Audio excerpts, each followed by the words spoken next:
Hey over there, Joe Lunchbox. Enjoying nighting out. And today we've landed right here in Uncasville, Connecticut. I personally love dinosaurs since I was a little kid. I don't know what made you fascinated when you're... Well, I feel all little kids are fascinated by dinosaurs. Were you? I think it's pretty much like the digging and like the past type of thing. And I think they're also these massive creatures. It's hard to imagine that they walked here like on our planet. But one of the cool things about our country is dinosaur parks. So that's what we're here today. We are at Wells Dinosaur Haven here in Uncasville. And this dinosaur park is like no others. See, the man who created this, a man named Jeff Wells. This is more of a DIY dinosaur park. Back in the day, he was driving around the country taking photographs of dinosaur parks for, I think it was an art magazine. And he decided, wait, why don't I just make dinosaurs? So in 1981, he started his own dinosaur park right here. It is private property. It is at his house, in the woods behind the house. But if you let them know you're coming, you could check it out. It's a donation only thing. You don't have to pay to come here, but we definitely say you should leave a donation. And yeah, we're gonna go look at some dinosaurs and bring you along to check out some DIY dinosaurs. All right. If you like that kind of thing, we always appreciate if you like the video. If you haven't done it yet, we always appreciate if you subscribe to our channel. Comment down below, what is your favorite dinosaur? But it's time to do this. Step right up, let's go for this ride. Joy just said it's a little chilly. She has to get her coat before we go in though. It's right there though, Joy. I want to go in. But before we even go in, look at this. Already have some of these dinosaurs outside. Pterodactyl. Dinosaur painted on the wall. Look at this guy.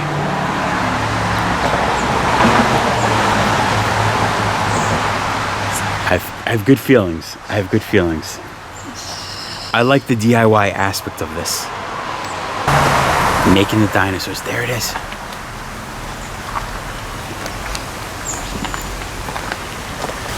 Reading up about it, he says a lot of the dinosaurs are based off family members. To me, which is a cool thing. Seeing some of your family in the creations you make. Reading up about it, he says a lot of the dinosaurs are based off family members. To me, which is a cool thing. Seeing some of your family in the creations you make. Now, I said this started in 1981. When Jeff started, he knew he wanted to do this, but he never made dinosaurs before. And he started making some raw dinosaurs to start. But then he needed to learn how. Right, Joy? How do you make dinosaurs? I don't know, he should have it where he learned by doing it on his own. Well, that's how he started. But he ran into some problems, like some of the structures, the interiors were made out of wood, and some ants were eating through the woods. And one of his friends suggested to go ask for building tips at a spot called Electric Boats, which is near the nuclear submarine shipyard a few miles away. And Jeff went, and besides just learning, he actually started working there. Hide and seek. There are some small guys, just so me for reference. But trust me, we're gonna get some big ones too. As we make our way up the roads, past the pine trees, into the bamboo, we come across a dinosaur titled Teenage Rex. This was their first dinosaur built in 1981. It's amazing. The first one still exists. Tucked in the woods. Mama tried. Hesper. Oh. Suchus. Dinosaur names always give me trouble with pronunciation. The skin is amazing on this one. It almost looks like old taxidermy, like you've ever seen old taxidermy iguana. Really cool dinosaur. And everywhere we go, there's little dinosaurs in the back. We are sort of looping around the trail. Yeah. And like I said, it is private property. It is their house. It is amazing though, Joy. People that say, you know what? I have some land here in Connecticut. I'm gonna build my own roadside attraction. What's cooler than dinosaurs? dinosaurs weren't his first idea. It was supposedly going to be a music-themed park. Like a rock and roll. Rock and roll, but the idea changed to dinosaurs. We have arrows leading us as we're going. These dinosaurs display is named Family Fun. How we were saying how some of the dinosaurs are based after his kids. You can see like some kids play wrestling, portraying them as these dinosaurs. The detail of these is so cool. And there's all this little knowledge, like here, look, ferns growing in this area.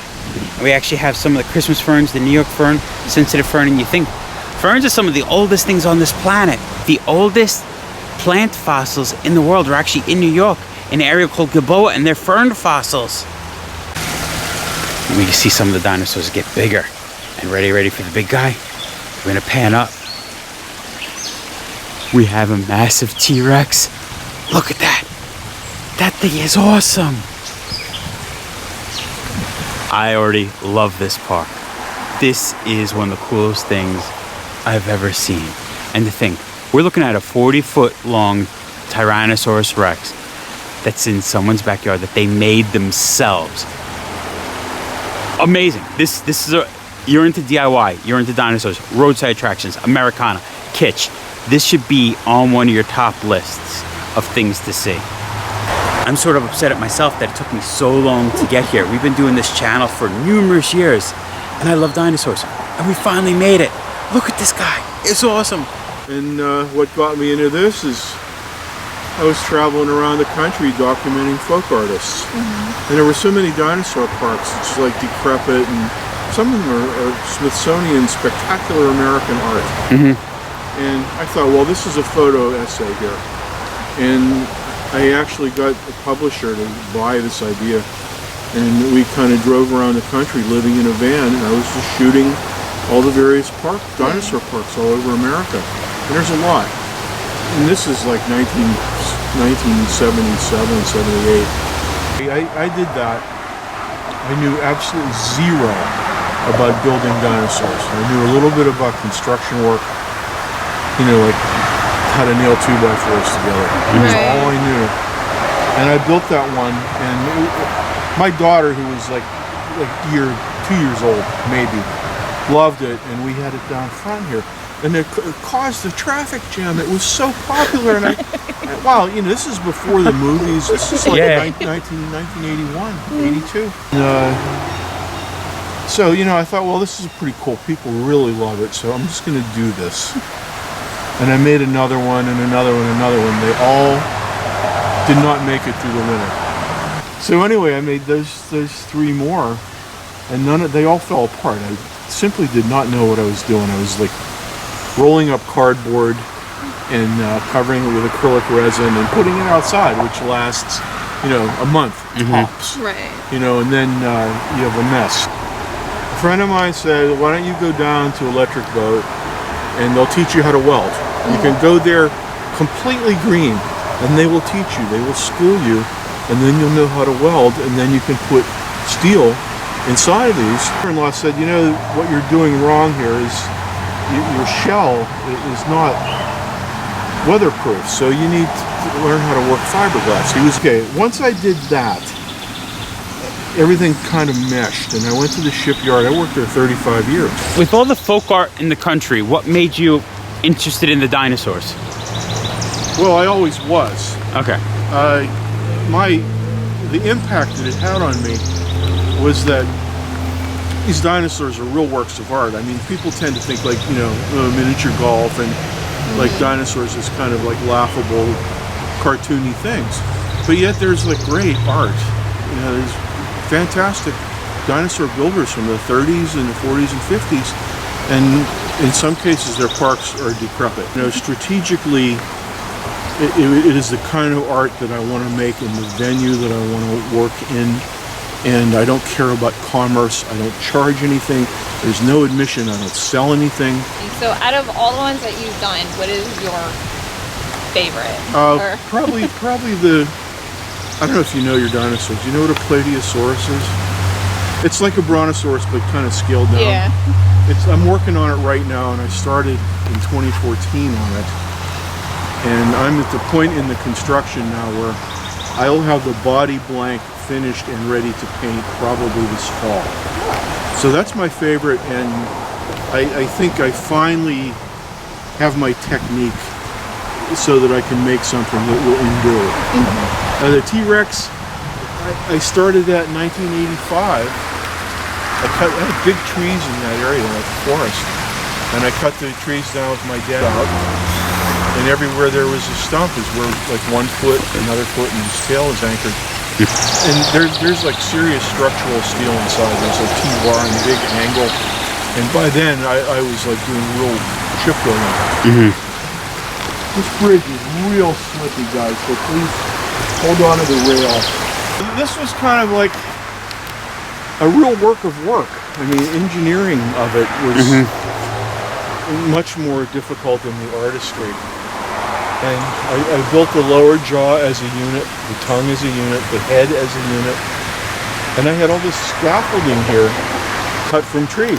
Like yeah, and you're working on a hill. It's not like the best. Working on a hill, and but I didn't know how to do this. I would come over here with big pieces of foam core, and I kind of like stapled them together and taped them and put them up and kind of try to realize like what kind of shapes I had to make. I didn't know what I was doing.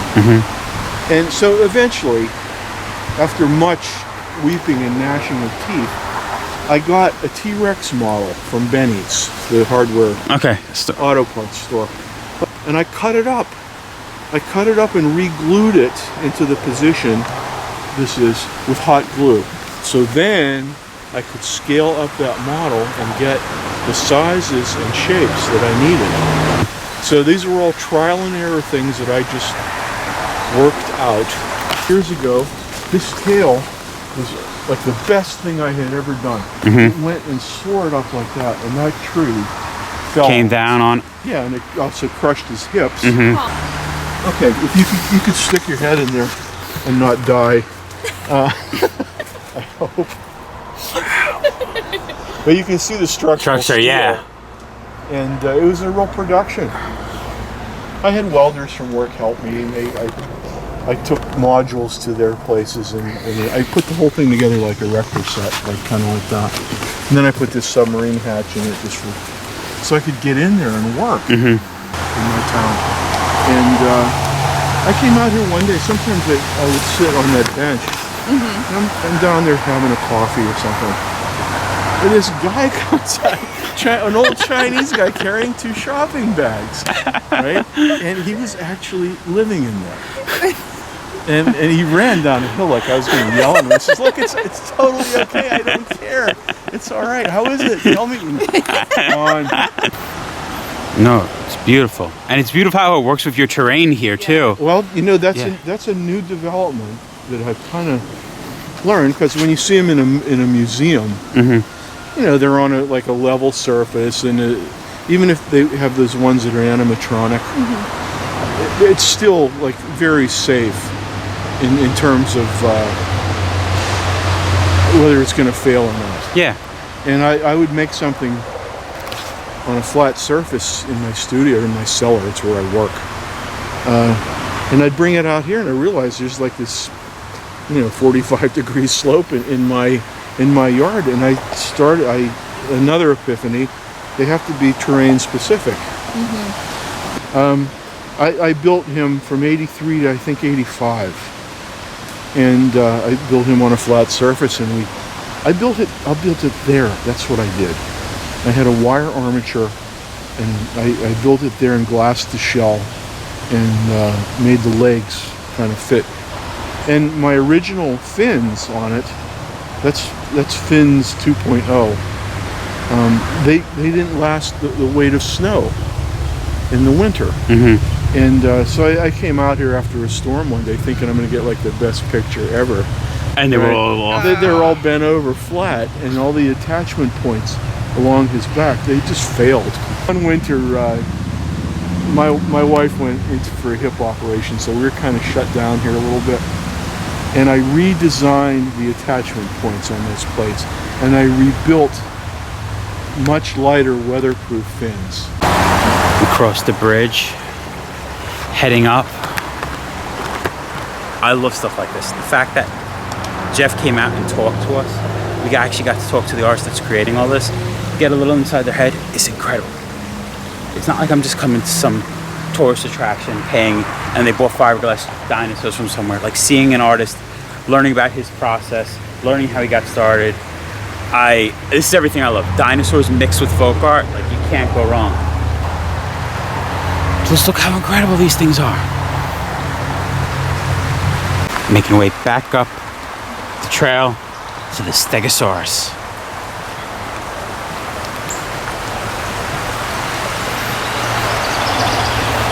Yeah, everything. So we have dinosaurs, folk art, teaching us about the wildflowers here growing in the environment. In fact, dinosaurs, like, look at the stream coming down, and then you follow it down with the dinosaurs on each side, some on logs over it, with the T-Rex as like a figurehead at the bottom. Wow. I really am blown away. This is, I'm really upset at myself that it took me so long to get here. This has to be one of my favorite things me and Joy ever seen. It really combines all my loves of folk art, roadside Americana, kitsch, that DIY feel. Let's go take a look at Stegosaurus's head.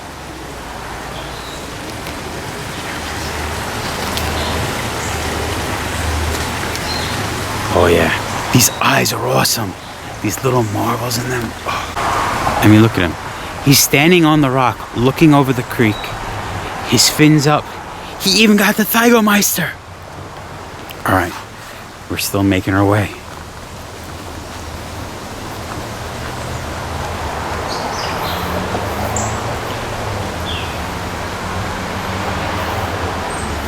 So we've seen dinosaurs, which is folk art.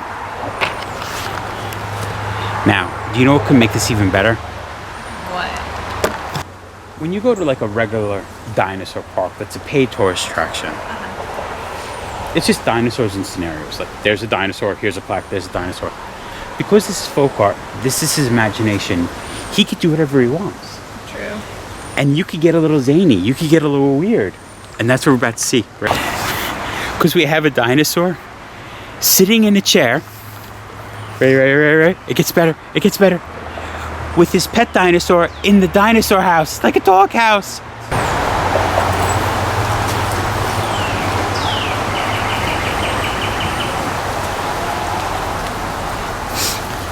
If you want to leave donations to help build these dinosaurs, there's a QR code you can scan at home. Like I said, Spot does work on donations. You heard him saying he's not asking for money to come look at the dinosaurs. He's not selling stuff. It's open to anyone to come and enjoy. But we would say, don't live in the dinosaurs. Come on, people.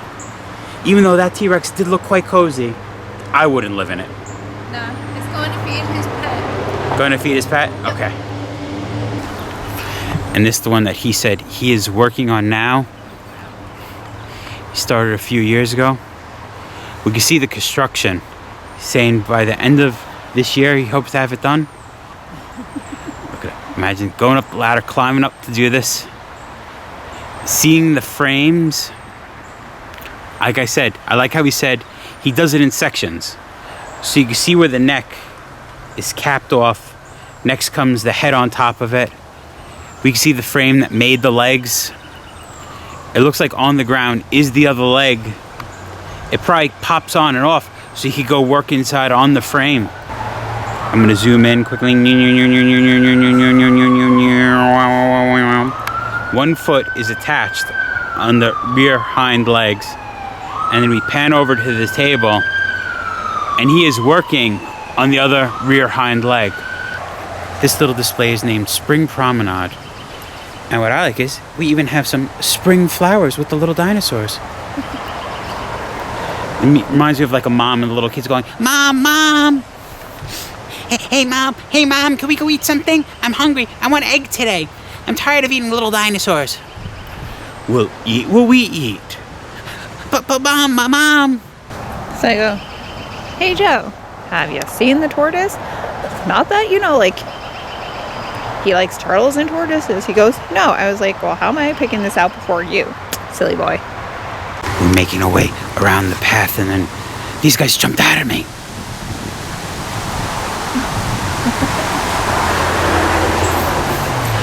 King of the hill, velociraptors.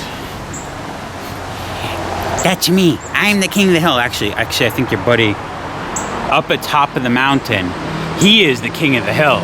Standing on the rock, that velociraptor. The color of the paint on these is so beautiful. The iridescence, the little spikes on them. I have to say, we've been to a bunch of dinosaur parks. And for DIY, these look more realistic, well, what my imagination would think a realistic dinosaur would look like, than some of the dinosaur parks. The details on like the spikes going down the ridges, the colorations, the eyes on these ones is awesome. When Joy and I were kids, was still a time in the world when dinosaurs were thought to be more like reptilian and less bird-like. But now when you see them, you go, what were we thinking? Because that definitely looks like a few little chickens I would eat next to a Thanksgiving turkey. I mean, they don't actually look like it, but the shapes, I can picture it. Tear me off that little wing or drumstick. No, don't worry, I'm not talking like your baby Gusta. This is Gusta and her babies.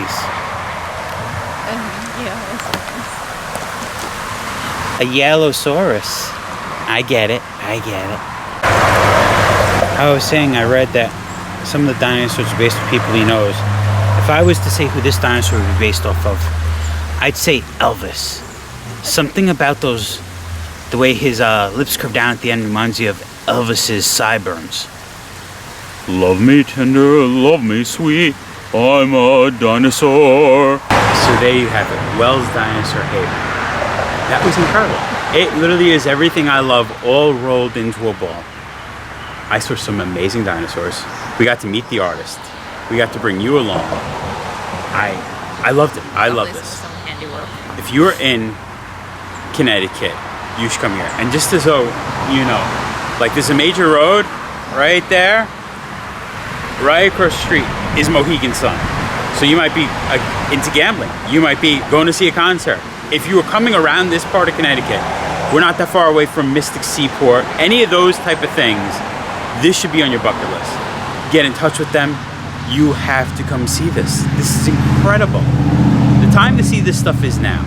It's art in the woods. It's awesome. I'm giving this my thumbs up. I'm giving it my seal of approval. I love it. Joy? It was amazing. Okay, it was amazing. Short but sweet, gets the point. Exactly. All right, I think we could call it though. I think so. Wells Dinosaur Haven. Been there, done that. Remember, folks, safe travels Good eats. and live life. But wait, Joy, but wait. All right, so technically, Wells Dinosaur Haven is done. However, on mine and Joy's road trips, we are always on an eternal search to see all the roadside giants. So since you stayed to the end of this video, you've earned some extra credit, because not that far away is a muffler man. So we're gonna drive 2 or 3 miles away to see another one of Connecticut's muffler men. All right, let's get in the car and go do this. We did it, we found him, Big Bob. Now Big Bob, this muffler man here, wearing his cowboy hat, holding a flag. We went a little north, we're in Norwich, Connecticut. Bob always has been in Norwich, Connecticut, supposedly since the 60s. His first 20 years of life, though, he was actually on the other side of town, hanging out in an amusement park. Now he's hanging out here at Harbor Freight. Oh, another muffler man off the list. Check.